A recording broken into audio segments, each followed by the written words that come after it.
JCB JCB ಪೂರ್ಣ ಹೆಸರು Joseph Cyril ಬ್ಯಾಮ್ಫೋರ್ಡ್. ಈ ಯಂತ್ರವನ್ನು ತಯಾರು ಮಾಡಿದ ವ್ಯಕ್ತಿಯ ಹೆಸರು. ಈ ಜೆಸಿಬಿ ಹೆಸರಿಲ್ಲದೆ ತಯಾರಾದ ಪ್ರಪಂಚದ ಮೊದಲ ಯಂತ್ರ. 1945ರಂದು ಕಂಪನಿ ಸ್ಥಾಪಿಸಿದರು. ಮೊದಲು ಜೆಸಿಬಿ ಯಂತ್ರವು ಟಿಪಿಕ್ ಟೈಲರ್ ಆಗಿತ್ತು. ಇದನ್ನು ಯುದ್ಧದಲ್ಲಿ ಉಳಿದ ವಸ್ತುಗಳಿಂದ ತಯಾರಿಸಲಾಗಿತ್ತು.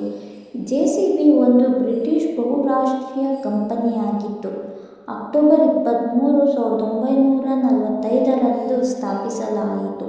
ಮೊದಲು ಜೆಸಿಬಿ ನೀಲಿ ಮತ್ತು ಕೆಂಪು ಬಣ್ಣದಲ್ಲಿತ್ತು, ಆದರೆ ಹಳದಿ ಬಣ್ಣ ಸುರಕ್ಷಿತ ಗುರುತು ಮತ್ತು ಸುಲಭವಾಗಿ ಕಾಣುವಂತಹ ಬಣ್ಣವಾಗಿತ್ತು. ಹಗಲು ರಾತ್ರಿ ಹಳದಿ ಬಣ್ಣದಿಂದ ಜೆಸಿಬಿ ಸುಲಭವಾಗಿ ಗುರುತು ಹಿಡಿಯಬಹುದಾಗಿತ್ತು.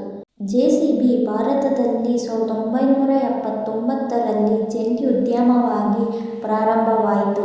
ಹಲವಾರು ಕೆಲಸಗಳಿಗೆ ಉಪಯೋಗವಾಗುವ ಒಂದು ಯಂತ್ರವಾಗಿತ್ತು ಇದು. Thank you for watching my video.